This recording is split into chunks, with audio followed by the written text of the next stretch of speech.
Today we did a few fun things involving music production. I had a friend over. I got to talk to them about some of the songs they've been making, show them some of my projects, walk through some techniques that I've been learning that I thought could help them, have them walk through, like build some percussion or build some synths live. They were like, oh, how do you think they're making this synth in this song? And like pull it up and tinker with Serum and stuff like that. And it felt really good to like take the knowledge I've been learning, be able to like use it in a real life practical application. I also got to sit down and work on the Baby Blue house track that I'm kind of working on right now that I spent a lot of time on yesterday. I wanted to do it more today, and hopefully tomorrow I get the time to like sit and stream and really like finish this track. But today I just kind of like tinkered on it for the last 40 minutes or so to like really kind of fulfill the requirements of the challenge.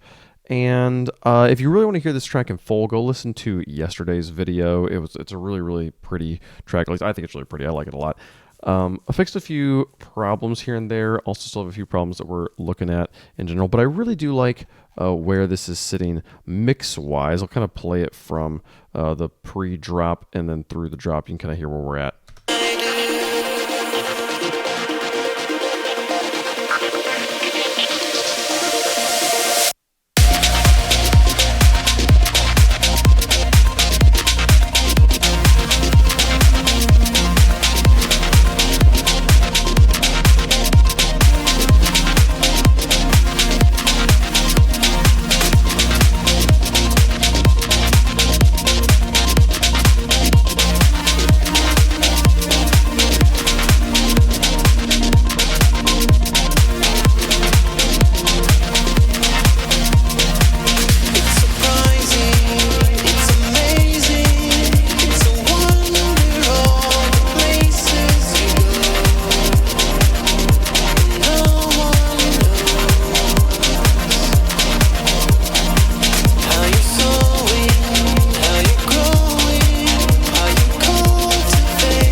It's in a really pretty spot, and notably, like we're getting really nice and loud here without banging any one particular limiter too harshly.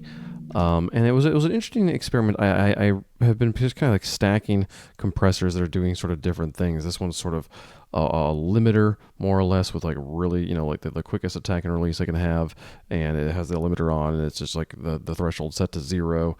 And is just looks like this has some soft distortion on it, so some saturation from that one. This one is a bit longer. No, actually the same sort of length, but a little bit more of actual like compression, I guess. That one maybe I can take that one off. This limiter is actually doing a lot of gain increase there with a gain. It's not going to show me 0.37 or 3.73 decibels of gain increase, but you can see it's barely hitting it there, even with that much of a crank up.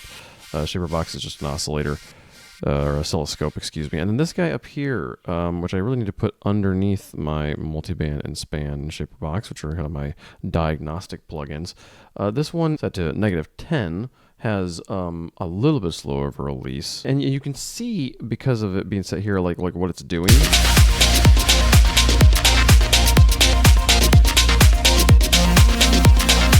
Kind of like just after the transient seems to be like shaping things away. And I sat here and I gain staged it so that if I toggle it on and off, I can't tell a notable dip in volume or increase in volume. And if I just sit here and toggle this on and off, tell me if you can hear the difference here.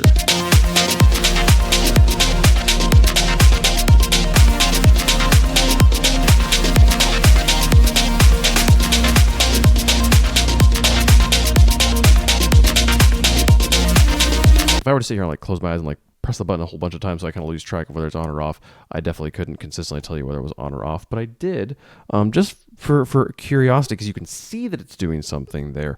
Pull it up in another instance here. I rendered the track out with the compressor off and the compressor on, and there's a notable visual difference you can see here where this one kind of has a little bit more peaks and valleys to it, where this one's a little bit more of a solid brick. There's just a few here, but when you start to zoom in on the transients, it becomes a lot more obvious. This one, you can see kind of how rounded it is compared to like flat and then drop off, and that's true for all of these. These all have a little bit of a roundedness to them, where all the other ones, as that one's pretty flat, but all the other ones are a little bit more flat on them. This again kind of a little round compared to a little bit less round. You know, is a little. This view I think makes it the most clear. Where you can see that shave there where it's not here. Shave there, not here, right? Obviously, this is all just a visualization, though. What does it sound like? And I do think, notably, after you render it, that compressor is making a big difference here. If you take a listen, this is what it sounds like without it.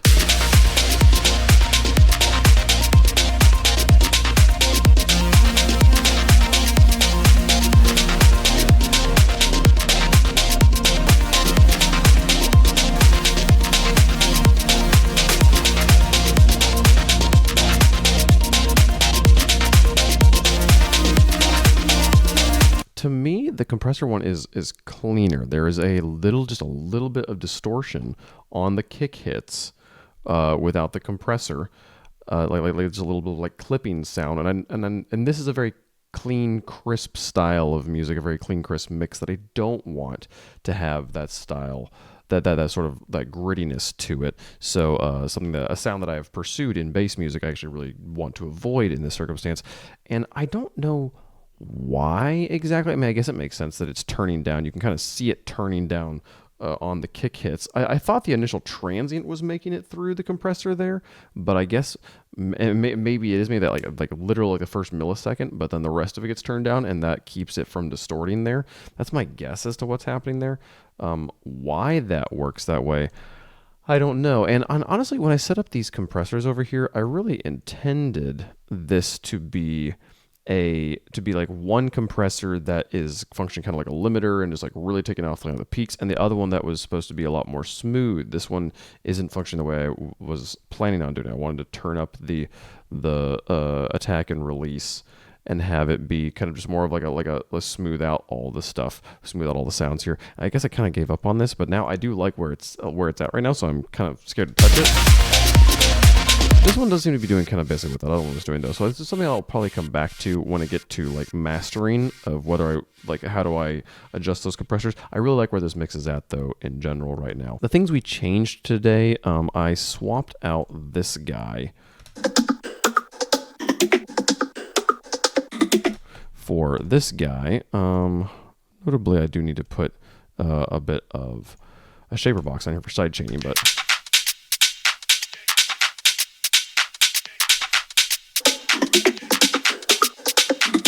similar rhythmic space, but very different tonal space. This one was very like and lower on smaller speakers like phones and stuff like that. This was really obnoxious. I didn't like it. So I swapped it out for this little bit more tinny guy. I haven't actually listened to this on this phone speakers yet. I don't know. But I do in general, I think, like this mix better.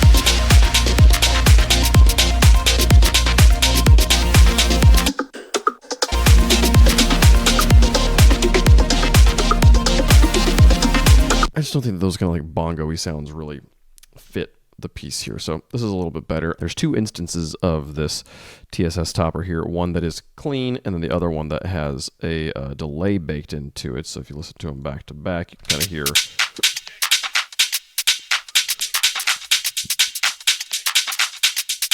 just kind of creates like an extra little layer of hi-hats in there. And then for this like full repeat, I bring in the shaker. Shaker here. I have the hiccups all of a sudden, and they kind of layer that on top of it. So there's a little bit of evolution there in that upper percussion. I tried drinking with this like initial sample that we built the whole piece off of a little bit more before I didn't have this OTT on it.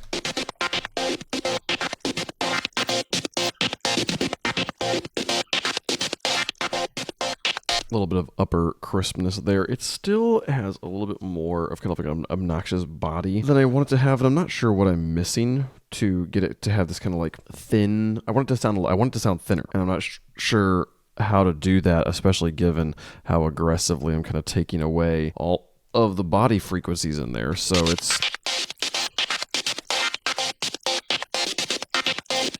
and we have it even scooped, which kind of the normal way you get rid of those sounds. So I messed around with that a little bit more. Also messed around with Time Shaper as a form of vocal chopping on the main vocal. Made this guy.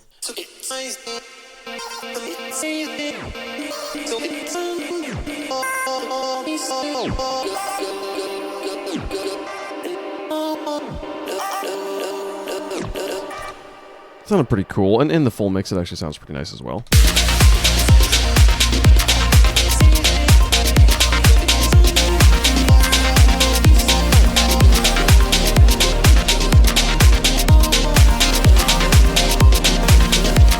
These hiccups are really getting at me. It did sound pretty nice though, and I might use that at some other point in the piece. I just thought it was a cool idea, so bounced it and froze it there, forgot about it, named it so I'll remember it here. But yeah, excited to kind of get the next sections down. Tomorrow I hope to like program out the rest of the piece and get us to at least hopefully to the end point, and then we can go back and kind of structure things, add things, and did a good job of getting some different mix spots down. I've been listening to this in the car and stuff though, and I've really liked how it sounded. The beginning did a little bit of gain automation to bring in just this initial hit is so impactful. So I pulled it down a few spots here. That sounds nice and easy to your ears, where that one's allowed to hit you a little bit harder because your ear's already a little bit more acclimated to the sound. So yeah, I'm gonna go take care of these hiccups. That's all I had though today. Thank you so much for watching. I will see you guys tomorrow. Bye-bye.